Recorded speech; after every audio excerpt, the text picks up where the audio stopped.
dice aquí, seguimos en nuestro estudio, dice versículo 1, seguid el amor y procurad los dones espirituales, pero sobre todo que profeticéis, y esto lo vamos a ver más adelante, pero que aquí también dice, mira, viste, dice que tienes que profetizar. Les vamos a hablar de la profecía más adelante, pero vamos a enfocarnos ahorita, hermanos, en el punto de quiero enfocarme en las lenguas. Dice versículo 2, porque el que habla en lenguas no habla a los hombres, sino a Dios, pues nadie le entiende, aunque por el Espíritu habla misterios. Entonces, una persona aquí hace años atrás en la iglesia me dijo, pero pastor, es que mira, ahí dice la palabra, ahí dice que nadie le entiende. Una persona que venía con un trasfondo carismático y me estaba alegando que ella creía en ese tipo de lenguajes que los carismáticos hablan, que es una bola de garabatos que nadie les entiende, una jeringonza. Y aquí dice, me decía ella, porque el que habla en lenguas no habla a los hombres sino a Dios, pues nadie le entiende, aunque por el Espíritu habla misterios. Así que tenemos que dejarlo, no lo juzguemos porque está hablando con Dios. Pero vamos a seguir leyendo, dice aquí, pero el que profetiza habla a los hombres para edificación, exhortación y consolación. El que habla en lengua extraña, y otra vez, volviendo al punto, hermanos míos, ese argumento yo lo pude derribar, o lo derribé, más bien dicho, que ya también bien fácil, aclarando que cuando hablamos de lenguas, estamos hablando de idiomas, ¿ok? Pero fíjate bien, versículo 4 sigue diciendo aquí, estoy en 1 Corintios 14, dice, el que habla en lengua extraña, a sí mismo se edifica, pero el que profetiza, edifica a la iglesia. Veis más adelante, así que quisiera que todos vosotros hablaseis en lenguas, pero más que profetizaseis, porque mayor es el que profetiza que el que habla en lenguas, a no ser que las interprete para que la iglesia reciba edificación. Pues hasta ahorita, hermanos, Pablo está diciendo, mira, yo quisiera mejor que todo, que es mejor que profetices, ¿ves? Porque el que habla en lengua, una lengua extraña, pues nadie le entiende, aunque está hablando misterios, porque pues nadie le entiende, está hablando con Dios, sí, pero nadie le está entendiendo. Y yo prefiero que mejor profetices para que la iglesia reciba edificación. Dice, sí, yo quisiera que todos hablases en lenguas, pero más que profetices, porque más yo sé que profetiza que el que habla en lenguas, a no ser que las interprete para que la iglesia reciba edificación. Y sabes que también hablaba acá de los diversos géneros de lenguas y a otro el don de interpretación de lenguas. Y son cosas bien diferentes, hermanos, porque yo te voy a decir por experiencia, el estar interpretando o estar traduciendo, hermano, es bien difícil, sobre todo cuando es simultáneamente. Yo he tenido, hace poco, nosotros invitamos a un hermano, el doctor Ron Williams, él tiene un ministerio en Indiana, y a mí me gusta mucho cómo predica él es muy dramático en la predicación, y da muchas ilustraciones, y es bien claro y al punto, pero él no habla español. Entonces, fue muy tentador para mí, decir, bueno, la mayoría aquí habla inglés, pastor, predícanos en inglés y ya, pero a mí me tocó, hermanos, traducirle, y es bien difícil, no cualquier persona hace eso. De hecho, en el domingo, en la sesión que tuvimos el domingo, lo tuvimos en una conferencia varios días, yo puse a otra persona a traducirle, porque no me sentía capaz yo de interpretarlo simultáneamente. Uno tiene que estar pensando inmediatamente en dos idiomas, y eso no es nada fácil. O piensas todo en inglés, o piensas todo en español, pero los dos idiomas simultáneamente es bien difícil. O sea, yo creo, hermanos, que para eso hay un don también. En fin, entonces, el apóstol Pablo regresando acá, dice que tiene que interpretar esas lenguas o esos idiomas para que la iglesia reciba edificación. Yo volví al punto, en el capítulo 12, leí yo allá, cuando Pablo dijo, cada uno le es dada manifestación del Espíritu para provecho. Cuando la iglesia tiene que recibir edificación, y entonces, si yo estoy allí en la iglesia hablando en otro idioma, y si hay una persona que no entiende ese idioma, pues esa persona no está recibiendo edificación. ¿Qué provecho tiene esa persona de venir a la iglesia? Pues ninguno. Por ejemplo, vamos a decir que all of a sudden I start speaking in a different language. I'm speaking in tongues right now. I'm speaking in tongues. But you know what? Most of you don't have a clue what I'm talking about right now. Lo que acabo de hacer, hermanos, es que acabo de decir algo en inglés. Y muchos de ustedes, creo yo, no supieron nada de lo que acabo de decir. ¿Ves? Si yo me paso todo el programa hablando en inglés, yo hablo bien inglés, tengo muchos años viviendo por acá, tengo más años, de hecho, viviendo fuera de mi país que en mi propio país. O sea, hablo bien el inglés, pero ¿de qué sirve de que yo me ponga a hablar en inglés? Sí, Dios no está entendiendo. Yo estoy hablando la palabra de Dios, yo estoy predicando la palabra de Dios. En este caso, en este momento estoy en un estudio bíblico y yo me pongo a hablar en inglés. Pero ¿qué caso tiene que yo me ponga a hablar en inglés si muchas personas no me van a entender? Porque esta estación pues es para la gente de habla hispana, para los hispanoparlantes. Entonces no van a recibir edificación. ¿Ves? Y Pablo nos está diciendo, mira, si te vas a poner a hablar en lenguas, pues ten a alguien ahí que te interprete para que la iglesia reciba edificación. Pero es que es bien difícil de interpretar. Bueno, hay personas que se les da fácil la interpretación. ¿Para qué? Para que todos escuchen el mensaje y las personas puedan recibir edificación. Dice el versículo 6. Ahora pues, hermanos, si yo voy a vosotros hablando en lenguas, ¿qué os aprovechará si no os hablaré con revelación, o con ciencia, o con profecía, o con doctrina?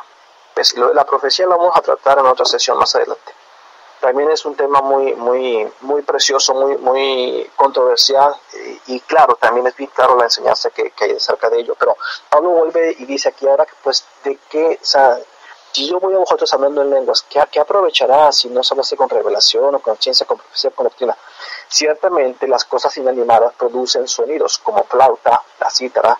Si no tienen distinción de voces, ¿cómo se sabrá lo que se toca con la flauta o la cítara?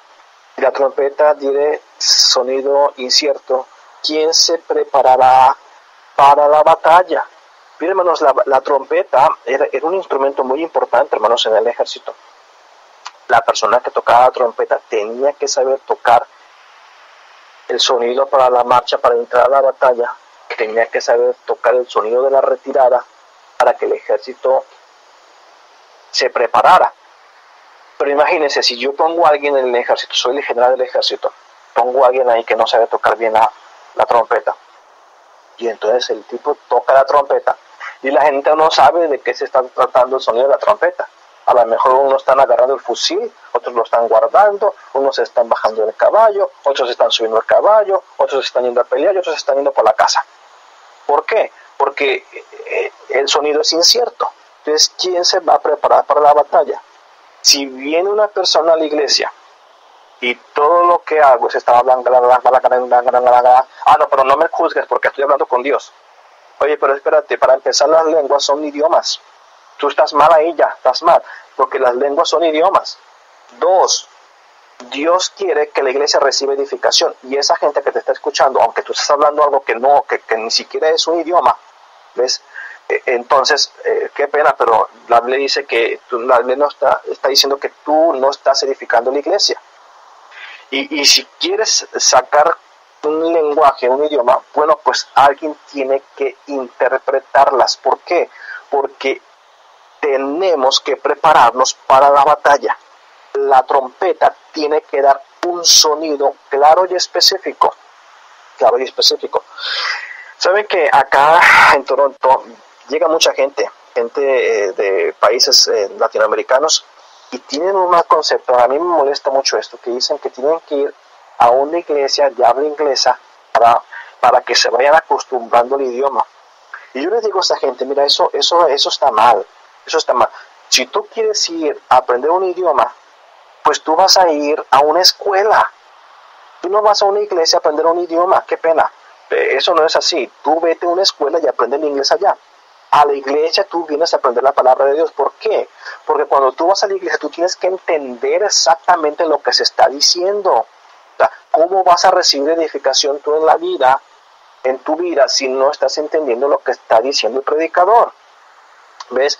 Sigue diciendo aquí Pablo, versículo 9, así también vosotros, si por lengua no dieres palabra bien comprensible, vuelvo y repito, palabra bien comprensible, dice, ¿cómo se entenderá lo que decís? Porque hablaréis al aire. tantas clases de idiomas hay seguramente en el mundo y ninguno de ellos carece de significado. Pero si yo ignoro el valor de las palabras, seré como extranjero para el que habla. El que habla será como extranjero para mí. Así también vosotros, pues que anheláis dones espirituales, procurad abundar en ellos para edificación de la iglesia.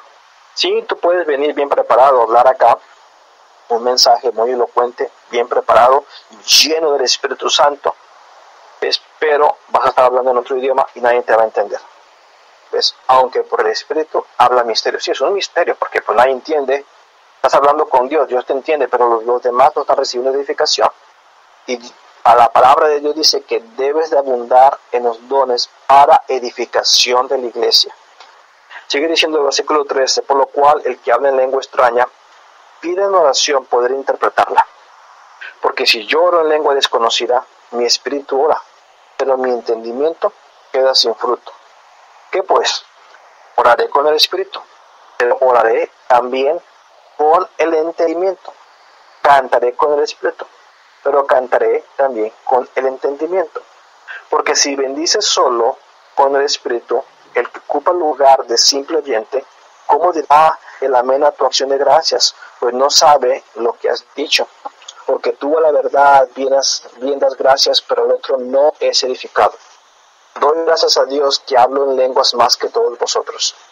Pero en la iglesia prefiero hablar 5 palabras por mi entendimiento, para enseñar también a otros que 1000 palabras en lengua desconocida. Hermanos, no sean niños en el modo de pensar, sino ser niños en malicia, pero maduros en el modo de pensar. En la ley está escrito, en otras lenguas y con otros labios hablaré a este pueblo, y ni aún así me oirán, dice el Señor. Así que las lenguas son por señal a los no creyentes, sino a los incrédulos, pero la profecía no a los incrédulos, sino a los creyentes. Y mire cómo sigue diciendo aquí en los siguientes versículos. Si pues toda la iglesia se reúne en un solo lugar y todos hablan en lenguas, y entre los oídos, ¿no dirán que estáis locos? Hermanos, ahorita tiene una pregunta retórica aquí. Pues claro que sí. Yo recuerdo hace muchos años atrás, un amigo me invitó a su iglesia, hermanos, y yo fui. A mí siempre me gustó la iglesia, conocer, y fui con él, hermanos, y me dio miedo, porque todo el mundo, para empezar, cuando estaban orando, todo el mundo orando a la misma vez y de una forma audible, o sea, se podía, todos estaban orando, hablando, o sea, no estaban orando en silencio, todos a la vez, y eso para mí me causó mucho temor. Y después cuando empezaban a hablar en lenguas y sacaban una frase por aquí, otra frase por allá, que me causó un poquito de miedo. Y esto es lo que está diciendo Pablo aquí. Mira, si entran incrédulos, y yo era creyente en aquel entonces, pero imagínate, un incrédulo viene y se mete en la iglesia así, van a decir, bueno, pues esta gente está loca, ¿qué está diciendo? Pero si todos profetizan, versículo 24, y entra algún incrédulo o indocto, por todos es convencido y por todos es juzgado. Lo oculto de su corazón se hace manifiesto. Y así mostrándose sobre el rostro, adorará a Dios, declarando que verdaderamente Dios está entre vosotros. ¿Por qué, hermano? Porque él entendió el mensaje claro de la predicación de la palabra de Dios. Él lo entendió claramente. O sea, ¿cuál es el punto de dar en lengua si la gente no va a estar entendiendo lo que se está diciendo? ¿Qué hay, pues, hermanos? Cuando os reunís, estoy leyendo el versículo 26 ahora, cada uno de vosotros tiene salmo, tiene doctrina, tiene lengua, tiene revelación, tiene interpretación, hágase todo para edificación. Si habla alguno en lengua extraña, sea esto por 2 o a lo más 3, y por turno, y uno interprete. Y si no hay intérprete, calle en la iglesia y hable para sí mismo y para Dios. Asimismo, los profetas hablen 2 o 3 y los demás juzguen. Entonces, hermanos míos, aquí está bien claro este versículo. Y dice aquí, si alguno en lengua extraña, sea esto por 2 o lo más 3 y por turno y uno interprete. Y si no hay intérprete, calle en la iglesia y hable para sí mismo y para Dios. Dice el versículo 33. Dice así. Pues Dios no es Dios de confusión, sino de paz, como en todas las iglesias de los santos. Entonces, hermanos, ¿cómo podemos contestar a una persona que dice, bueno, pero es que a mí me entra el espíritu y algo me controla y